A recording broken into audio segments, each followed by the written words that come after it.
Today our speaker is Dr. Stephanie Morris here at Kansas State University, and she is going to talk about stress management. And please make sure that you fill out an evaluation form at the end of the seminar so that we can get your thoughts and ideas for future seminars. And lastly, if you haven't yet, please visit our Facebook page, and remember that we also have a website that has a great amount of information on it also. If you have any more questions about those things, you can talk to your coordinator, and we're going to get started. Great, thank you. Thank you. Like you said, I'm Dr. Stephanie Morris, and I'm a psychologist with counseling services, and I also am our performance enhancement coordinator, so I coordinate our biofeedback services, which I thought would be interesting to you. We do things where we measure heart rate, skin temperature, sweat production, muscle tension, and we teach people how to regulate their responses to stressors. We have a lot of people coming in with test anxiety or just general anxiety and other issues like that, public speaking, one of those kinds of things. So those are the kind of services that we provide at Counseling Services. So first I just kind of want to talk about stress, and you all are probably familiar with what stress is, but maybe this is thinking about it in a slightly different way than how you have before.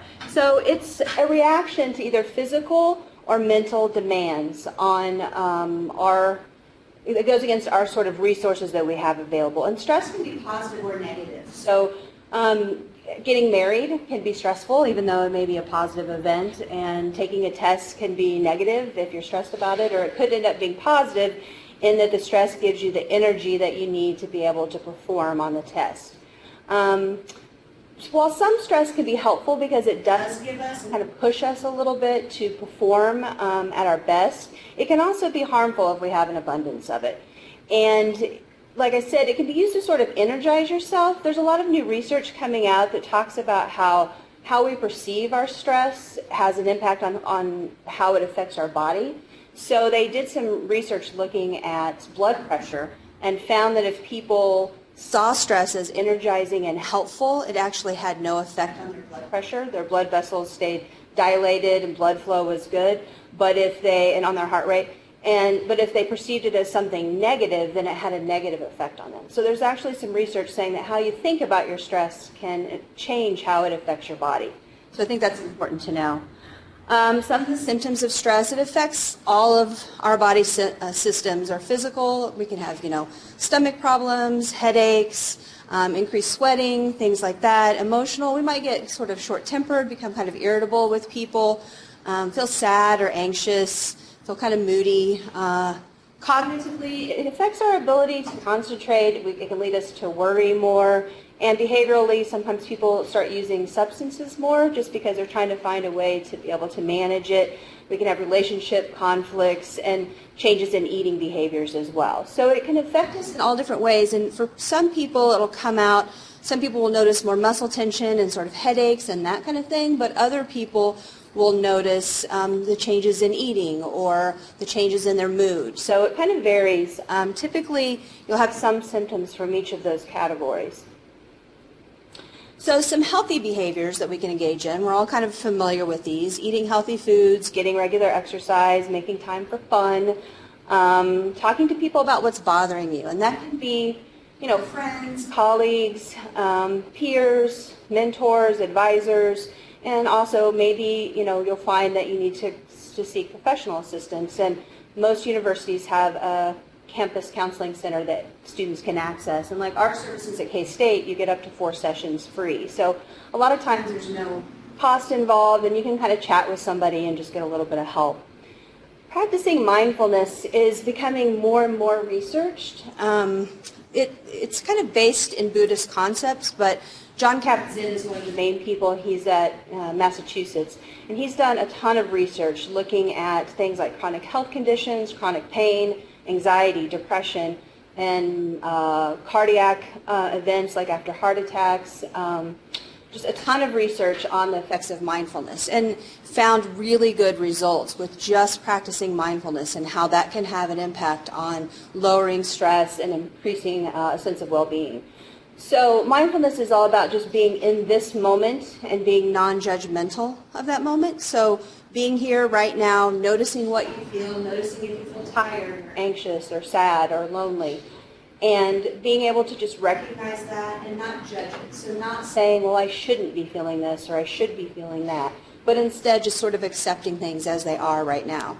And there are a lot of mindfulness meditations available, like on YouTube. You can access them. And that can be a way to sort of just has a really positive effect. Usually if we're stressed, we're either worrying about something that happened in the past or worrying about something that's going to happen in the future, may or may not happen in the future a lot of times.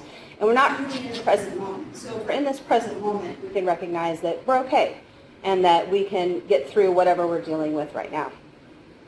Also eliminating junk foods, caffeine, especially if you tend to feel anxious. Caffeine, of course, can mimic anxiety. It can increase your heart rate and cause things so people can get confused about whether they're really stressed or if it's actually caffeine effects. And maintaining your sleep is really important. It's one of the things that I find with students, especially undergrads who are high-achieving undergrads, and also grad students particularly have difficulty getting good sleep. And I know the demands of all of our lives are so high that oftentimes it's sleep that gets put to the wayside. But you technically should have 7 to 9 hours of sleep a night. You shouldn't exercise for 5 to 6 hours before bedtime. No naps after 3 p.m. And I try to tell people to try to avoid naps altogether because it can really throw off your sleep cycle. Avoiding caffeine. Usually they say like after 3 p.m. no caffeine. Relax before you go to bed and really try to stick to the sleep cycle. And, I'm probably familiar with a lot of these things, but try to go to bed and wake at the same time every day just to keep your body in the same kind of rhythm. And getting good quality of sleep is important too. So one of the things you can do is really focus on the sleep environment, blocking out unwanted sounds by using like noisemakers or earplugs, something like that. Keeping the room slightly cool. People tend to sleep better if the room is cool.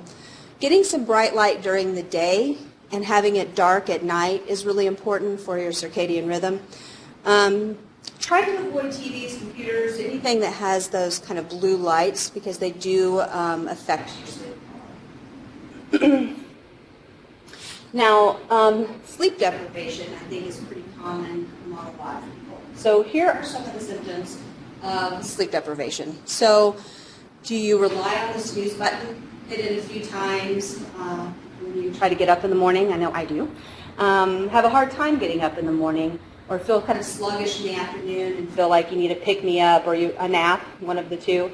Feeling really sleepy in class or feeling sleepy when you're driving. And falling asleep within 5 minutes of going to bed. And also like falling asleep while you're watching TV or doing other kinds of activities. Those are all signs that you may be sleep deprived. And the effects of sleep deprivation, affect kind of all of our systems. Low motivation, you feel fatigued, you can't concentrate as well, your creativity is reduced, memory is reduced, impaired motor skills. It kind of affects us across the board. So sometimes we think, well, we need to work on this project and stay up late doing it, but actually if you'd gotten some rest, you would have been able to take care of yourself and then be more efficient when you're doing your work. So the sleep can end up paying off. You could have more difficulty studying for a test because you didn't get sleep because it makes it harder for you to concentrate. So think about different ways that you can improve your sleep. Think if your sleep kind of meets these guidelines, if your environment does, if you're getting good quality sleep, and if you're not, think of things that you can do. I was going to have people respond, but it's kind of hard with a few people being here and everybody spread out. So just think about different ways that you can improve your sleep. What could you change that would maybe make sleep either the quantity or the quality or maybe both? And then self-care is one of the really important things.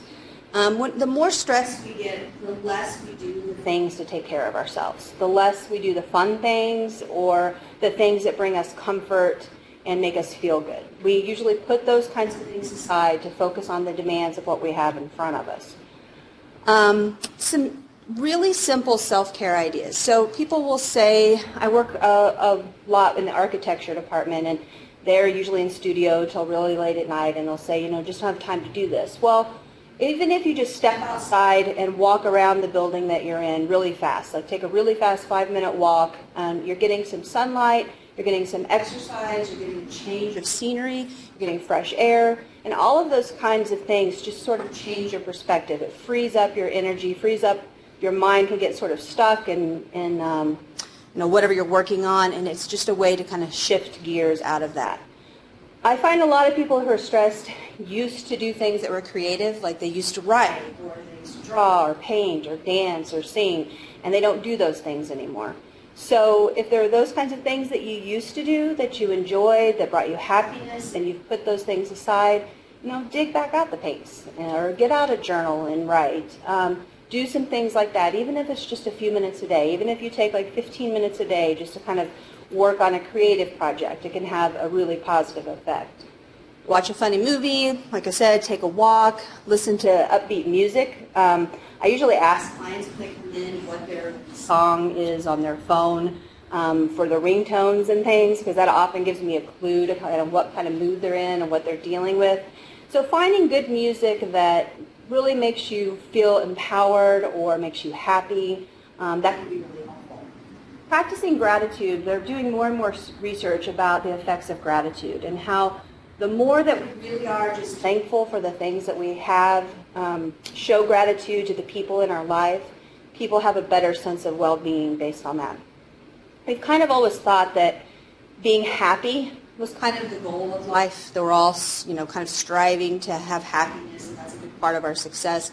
But they're actually doing more research that shows that actually having a meaningful life is more important than happiness.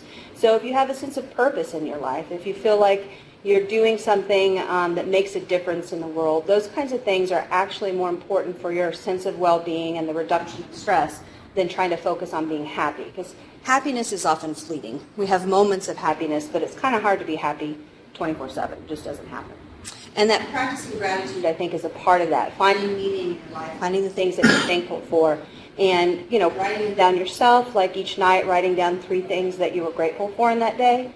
And if you had a really rough day, even if it's just something simple, like you enjoyed the foggy, misty day today, something like that is all you really need to note. It just helps you change your perspective to the things that are positive in your life instead of focusing on the things that bring you worries or that make you feel stressed.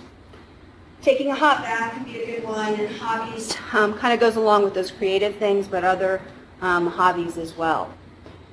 So sometimes we think that in order for us to feel better, or in order for us to really effectively manage our stress, we have to do some big major overhaul of our lives. And that's where people often get into trouble, because doing a major overhaul is pretty stressful in and of itself. So it's actually the little things that we change. As we sort of tweak things in our life and make these small changes, they eventually add up to bigger changes in our perspective. And so here's just like 3 ideas of things that are kind of different that you might not normally think about when you think about managing your stress. So one is write down 5 things you did as a kid.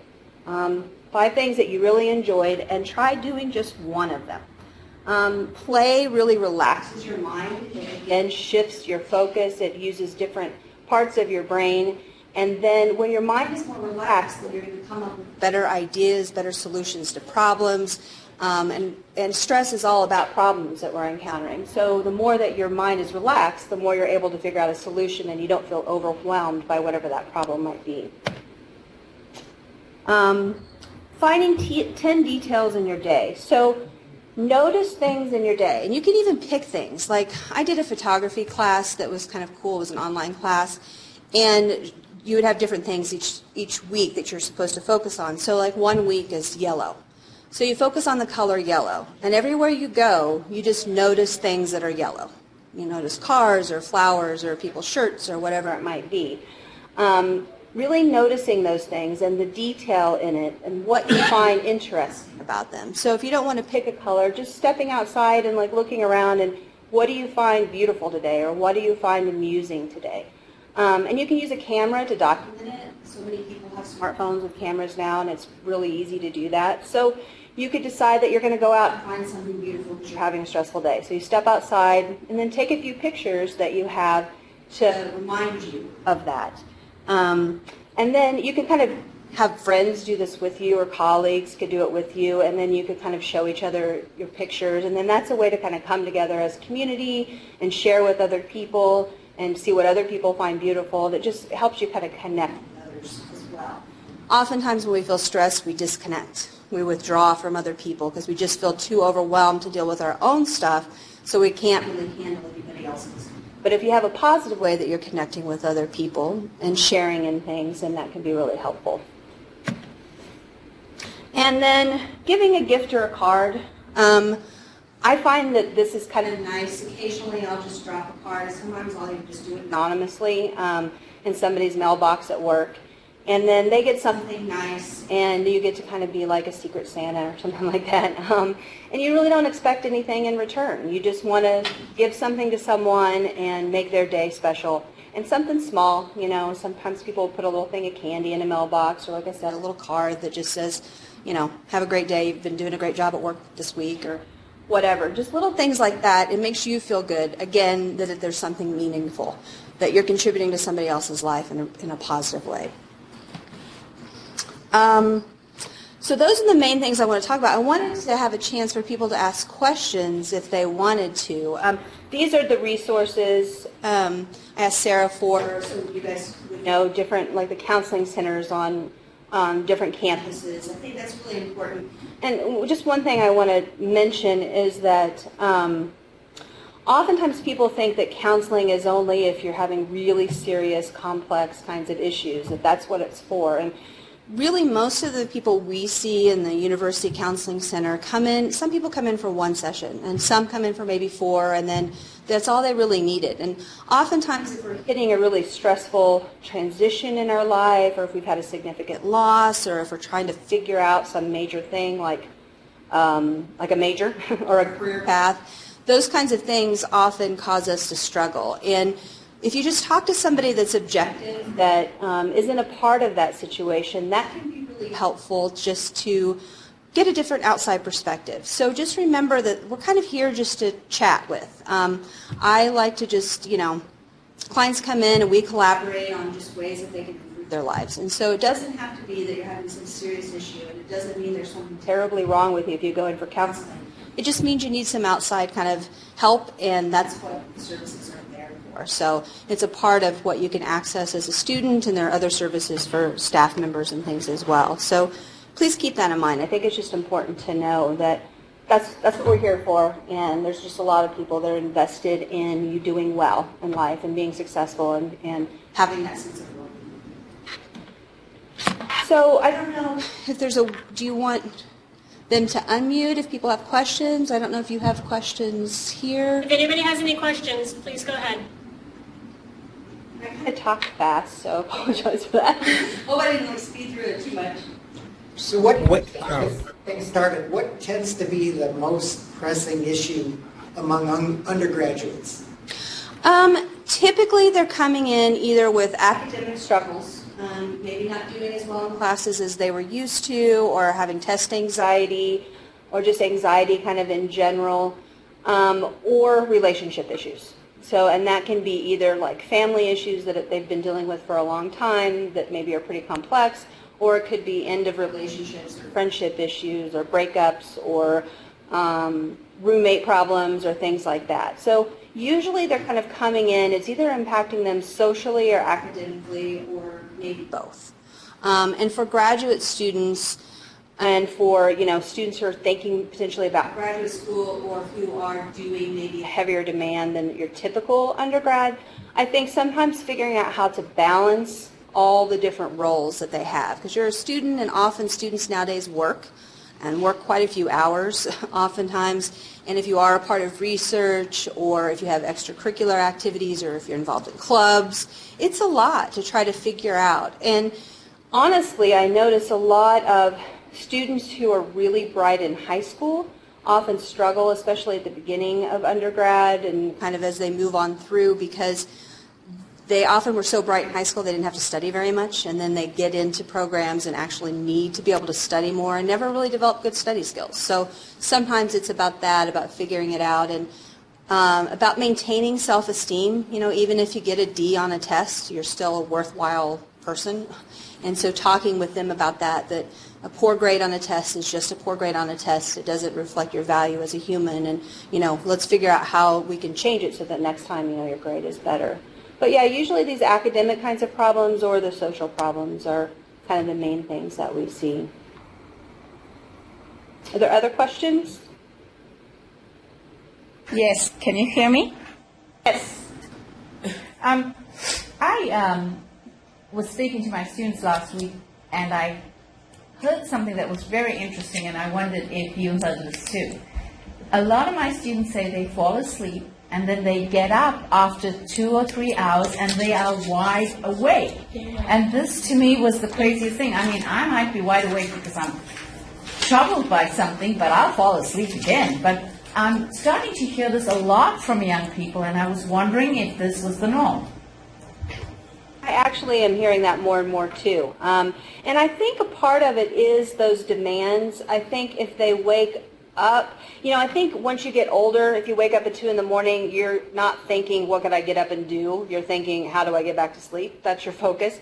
But I think sometimes students have so many things that they need to do that if they wake up and feel somewhat awake, then they think, how can I fill this time with something productive? So I'll hear of students, getting up at 2 in the morning and then studying for a test or doing their math homework or whatever it might be. And I talk to them a lot about how can you get back to sleep and maybe wake early. Maybe you were going to get up at 9 and you get up at 7, but trying not to wake in the middle of the night, because it also develops into a habit. And often what happens is they do that, they wake up at 2, so then they stay up. Well, then they get tired in the middle of the day, so they take a nap or they drink caffeine, one of the two. And either of those two is then going to affect their ability to sleep the next night. So it gets into this really negative pattern of, okay, I stay up, all night studying, and then I drink caffeine to keep myself awake, but then I can't fall asleep at night, so I stay up late studying, and it just builds on itself. So I try to get them to change something in that cycle. Usually it's the caffeine or the nap, to try to cut that out and suffer through a day or two of trying to get their sleep cycle back on. But I think that, from what I've heard from students, it's often that, or they are struggling with things. And, our sleep is one of the first things that's affected if we're really overly stressed. Then sleep is usually one of the first things that will change for us. So if you do hear students, if they're kind of talking about that, you could, mention those things about the caffeine or the sleep or the nap. And if it continues, you could refer them to like a counseling center so that they could talk to someone, because maybe there are things that are bothering them that they're really not fully sharing. Is that helpful? I have a question. My question is involving your biomarkers or your biofeedback tools that you use during research. Are those also employed during your counseling services that you have at your university? Actually, we use the biofeedback primarily for clinical services. I do a little bit of outcome research in terms of, we do some workshops, and so I look at some pre and post data to kind of see effectiveness of the workshop. But yeah, it's primarily for teaching students how to self-regulate. So they do a baseline, and we kind of measure where they're at on a baseline, and then use different sorts of scripts and offer different tools like guided imagery scripts, or there's something called autogenic training, which gets you into sort of a really relaxed state. So we teach them how to relax, because oftentimes they don't know how to do that well, and then teach them how to apply that in like a testing situation. So how can you feel your anxiety rising and then put these skills into place so that then you can manage that anxiety and bring it back down so that it doesn't get over the top. Thank you. Hello. Hello. I'm from Pittsburgh State. I have a question. I teach biology, and sometimes I see the students say they have a difficult time to understand a concept, because that happens a lot in biology. You need to be able to describe the pathway, the whole process.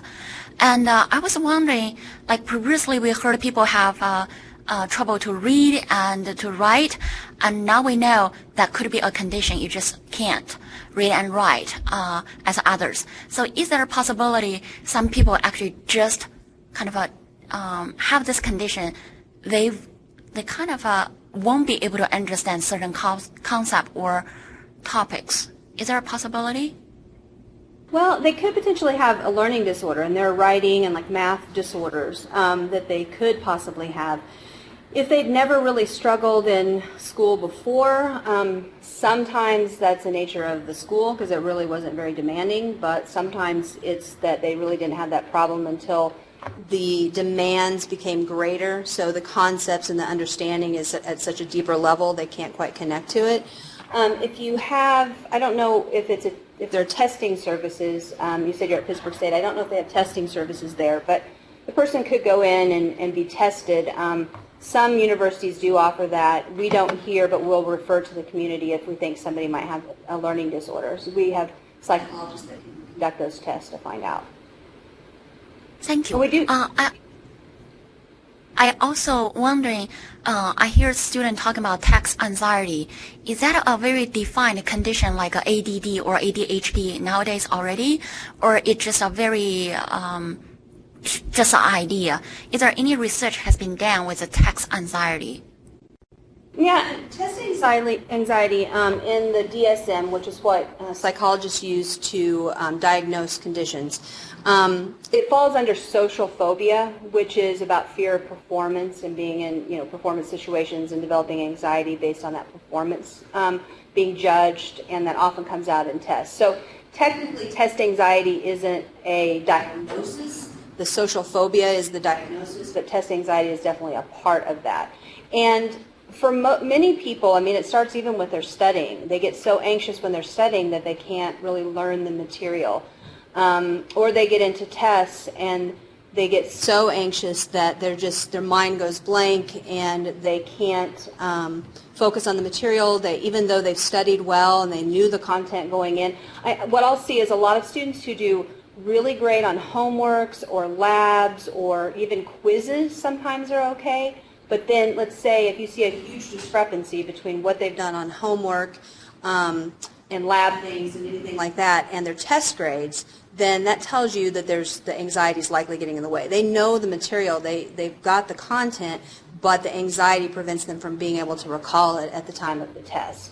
So that's usually a way that you can really tell that something's going on. So there's that big discrepancy between the two. So, and that would definitely be a reason to refer them to get some help with that, because there are so many strategies that you can use. And I see great outcomes. Even if they don't have biofeedback, you can still teach people the same skills. It's just with the biofeedback, you actually get the data. You have numbers to measure. You know that their skin temperature increased.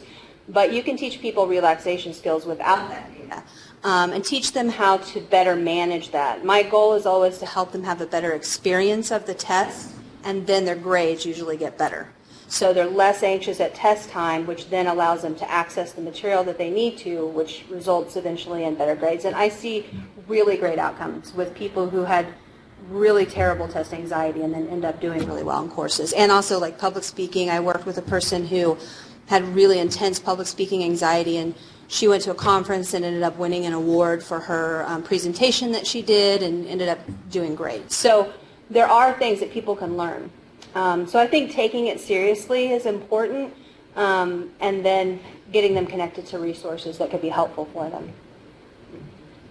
Do you have any specific recommendations right now that students can take with them when they're going into their finals in about 3 weeks to a month?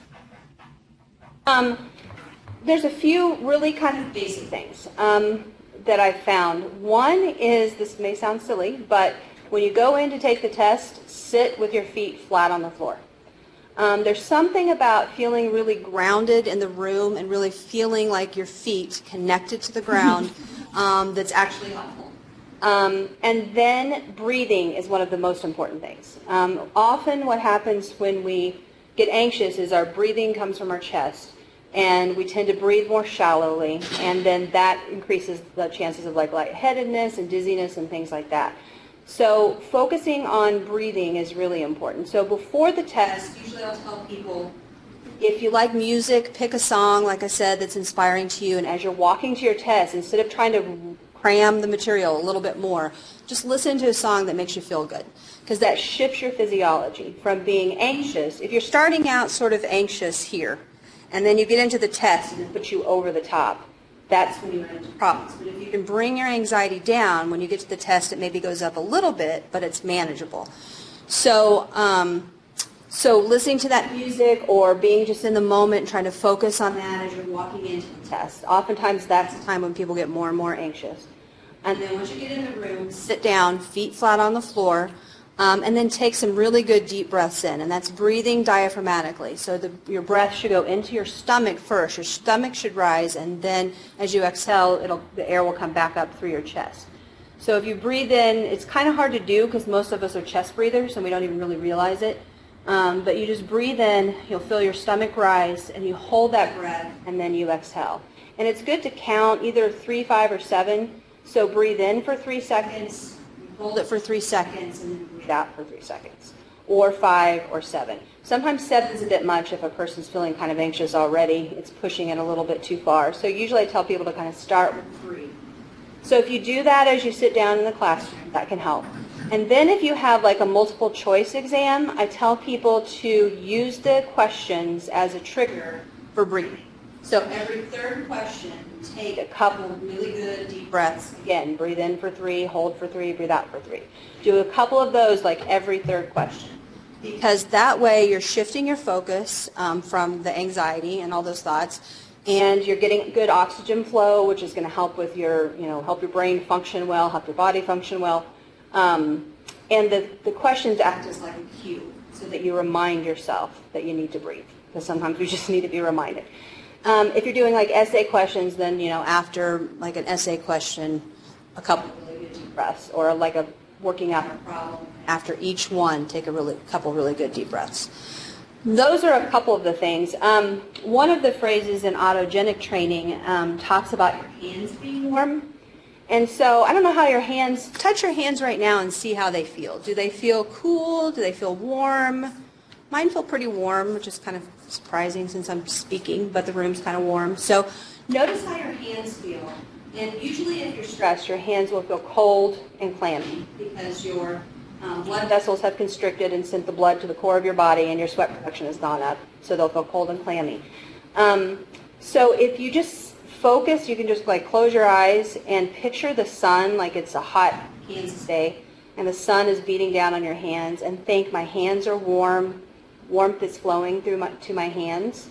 Little things like that, and you don't, if you're in the middle of a classroom and you don't want to be doing this, you don't want people looking at you, you can just sit there and just think about your hands being warm, and your hands will warm up if you do that. Your blood vessels will dilate and your hands will warm up, and you'll be able to feel that difference. And again, it changes your brain from worrying about the anxiety of the test. You think about something else and you shift your physiology and bring your anxiety level down. So that's those things of breathing, thinking about your hands being warm, feet flat on the floor. Those kinds of things make a difference. And I know from just, telling it to students, and then they come back and let me know. So those are some kind of just simple things that you can do that make a big difference at test time, or other times when you're anxious too. If you're in an argument with somebody and you're starting to feel anxious, doing the same kind of things of just focusing on your breathing for a few minutes, calming yourself down. And another thing is saying, I'm okay, over and over. So saying, I'm okay, I'm okay. And you can say it to yourself in your mind, you don't have to say it out loud. Because when you get anxious, you're telling yourself you're not okay. You're thinking, I'm going to fail this test, and if I fail the test, I'm going to get kicked out, and if I get kicked out, I'm going to be homeless, and I'm never going to get a job, and I'm never going to have a career, and never going to have a family, and usually we blow it into big proportions and catastrophize it. So if you tell yourself you're okay, it changes your thinking, and your body goes, oh, we're okay, and it will respond accordingly. Those things helpful?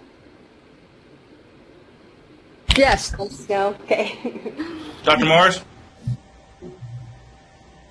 Did you hear me? Can you hear me? Oh, yes. I was just wondering how easy it is to get out of your sleep rhythm, because I know it's not very rare, but on the occasional test, I do tend to stay up a little bit later in preparation for it if I feel it's a little bit more important than the others. But usually, like after the test, I kind of go back to, how I was before, or, my evenness. Yeah, I think it varies. Different people, I think. And you know, all of us, like I say that, but on the weekends I always sleep in later. I do not get up at 5:30 on Saturday morning. And I'm still okay during the week of getting up. So I think occasionally if you stay up a little bit later, it's okay.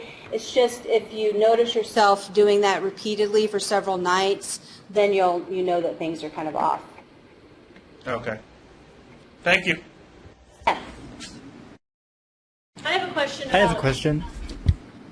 Hang on one second. We've got a question in the room. I have a question about, I guess, sleep a little bit also, but also just stress in general. I noticed that a lot of people I know that, you know, they have a good time on the weekend and they have a great time, and then when it comes back to Sunday night, everybody starts getting anxious again because they have to go back to class or back to work or whatever. Do you have any tips on how to deal, like anything you can do on Sunday night to kind of relax a little bit more before heading back into the work week or the school week? Yeah, that's a really good question. I find myself doing the same thing. What I try to do, I have a child, so I've always made a rule that her homework has to be done by 5 p.m. on Sundays, because it used to be she would wait till 8 and stress me out with her homework. So I have sort of this rule that I set for myself of like after 5 p.m. it's only what I really want to do. It's I try to have laundry done, I try to have any chores around the house, anything like that is already done and taken care of, so that I know that my Sunday evening is going to be spent the way I want it to be spent. And then, and if you can't do it at 5, you could choose 7. It doesn't, it's not like you need the entire evening. Figure out what feels right for you. But setting aside that time to then do what you want. And maybe you want to go for a walk with family, or maybe there's a certain show you really want to watch on TV, or maybe there's a book you want to read. So doing something where you're sort of taking care of yourself for those, for a certain period of time, where you're making yourself priority and choosing what you want to do. And I tell people, there's certain things that I'm like, this is my time. Grey's Anatomy, it's my favorite show, love that show. And I'm like, when Grey's Anatomy is on, nobody can speak. Do not bug me unless you're bleeding or dying. This is my time, leave me alone. And then other people in my household do the same thing. Figuring out what's important to you, setting aside kind of like this sacred time that's yours to be spent the way you want. And I think also just realizing it's kind of normal. We have to think, get back in that gear, and we've hopefully had a nice weekend, and it's hard to kind of shift back into it. But if you focus on taking care of yourself, then you feel a little bit more replenished, so that you don't feel drained going into the week. Often we give so much and do so much and put so much out there, and we forget to kind of fill ourselves back up. So that, taking care of yourself then helps you feel a little bit more replenished and better prepared to meet the demands of the week. I have a question. Yes. Could you give us your thoughts on when it's appropriate or not appropriate for pharmacologic agents, so either prescription or over-the-counter, or any like drug-drug interactions that could contribute to anxiety or sleep loss or anything like that? The drug interactions I'm a psychologist and not a psychiatrist, so I have a PhD, not an MD, so I'm not able to prescribe medications, at least not in Kansas. In some states, psychologists can. But I can tell you that as far as what I recommend, usually if somebody if they can come in and they're all of a sudden feeling really stressed or maybe sad or whatever it might be, if it feels pretty new, if it's within like the past even 6 months, then usually there are things they can change in their behavior or in their thoughts or in their feelings, so that they can make shifts and adjustments and be able to get themselves back to a good state of well-being. If it's been longer than that, it may be that medications would be helpful. So usually I don't go to medications right away, because that's just not how I see people. I try to think first of what changes could they make. But if somebody's been struggling for a while, recognizing that brain chemistry may be off and medications may be necessary to kind of get them back in sync. So in my head, I usually use about 6 months as a guide. Now, if you went to a physician and asked a family physician, they sometimes will prescribe medications if somebody's been struggling for 2 weeks. So there are differing opinions on when that's necessary and when it's not. It kind of depends, again, on the sort of frame of mind that people are operating from. And I really like to see people try to manage things on their own, get help first and see if they can do it. And then if they can't, or like if let's say they've been struggling for 6 months and and we work together for a month or 6 weeks and they're still kind of at that same place, then definitely I would tell them, I think you should see someone about medication. So if we try to make changes and that's not helping or not working, then it seems they need something else to give them that boost so that they can get back on track.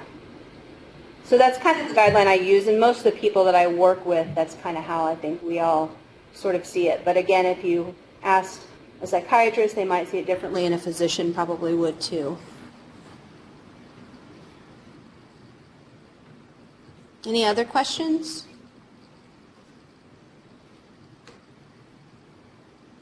All right, I think we're going to finish up here. So Ray, please thank Dr. Morris for Thank coming you. and speaking with us. Thank you.